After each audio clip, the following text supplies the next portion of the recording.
प्रिय छात्रों, आज हम चैप्टर नंबर 3 शुरू कर रहे हैं, दो चर वाले रैखिक समीकरण युग्म। देखिए प्रश्नावली 3.1 क्वेश्चन नंबर 1, निम्न रैखिक समीकरण युग्म को प्रतिस्थापन विधि से हल करना है।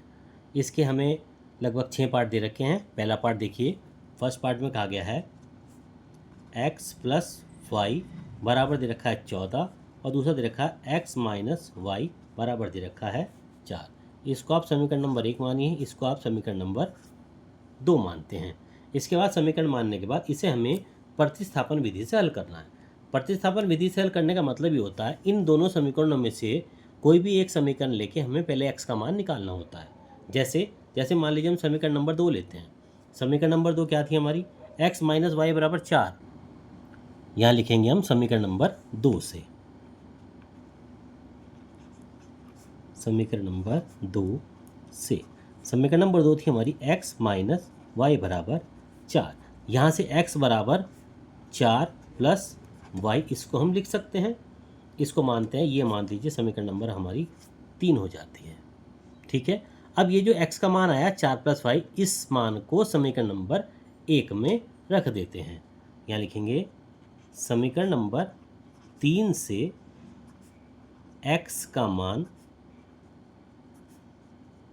समीकरण नंबर 1 में रखने पर, देखिए क्योंकि समीकरण नंबर 2 से तो निकाला ही है, इसलिए अब हम इसका मान समीकरण नंबर 1 में रख देते हैं। समीकरण नंबर 1 थी हमारी x प्लस वाई बराबर 14।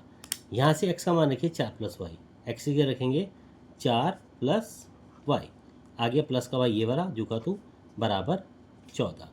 यहाँ लिख सकते हैं 4 प्लस 1 और 1 2 वाई बराबर 14, या यहाँ से लिख सकते हैं 2 वाई बराबर 14, इधर आके माइनस का 4, कितना आ गया ये 10, यानी कि ये जो है हमारा 2 वाई का मान आया 10, या इसको लिख सकते हैं y बराबर 10/2, ये कितना आ जाता है 5। देखिए y का मान आ गया हमारा 5। अब ये y का मान 5 आता है, इसका मान समीकरण नंबर 2 में रख देंगे तो हमारा x का मान आ जाता है। क्या लिखेंगे, y का मान समीकरण नंबर 2 में रखने पर, समीकरण नंबर 2 क्या थी हमारी, x माइनस वाई बराबर 4, ये थी हमारी x माइनस वाई बराबर 4, या हमने इस तरह से लिख लिया था x का मान y 4 प्लस वाई, चाहे तो आप डायरेक्ट इसमें लिख दीजिए, चाहे यहाँ इसमें लिख दीजिए, एक ही बात है।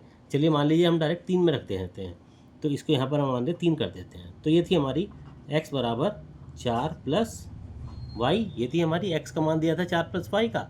अब यहाँ पे हमें सिर्फ y का मान रखना है। y का मान कितना है, तो x बराबर 4 प्लस वाई का मान दिया है हमारा 5, और 4 और 5 9। इस तरह से हमारा x का मान आ जाता है 9 और y का मान आ जाता है हमारा 5। ये हमारा पहला पार्ट का आंसर आ जाता है, प्रतिस्थापन विधि से समीकरण को हल करना, यानी कि x और y दोनों के मान हमें निकालने होते हैं। तो ये क्वेश्चन नंबर 1 का फर्स्ट पार्ट है।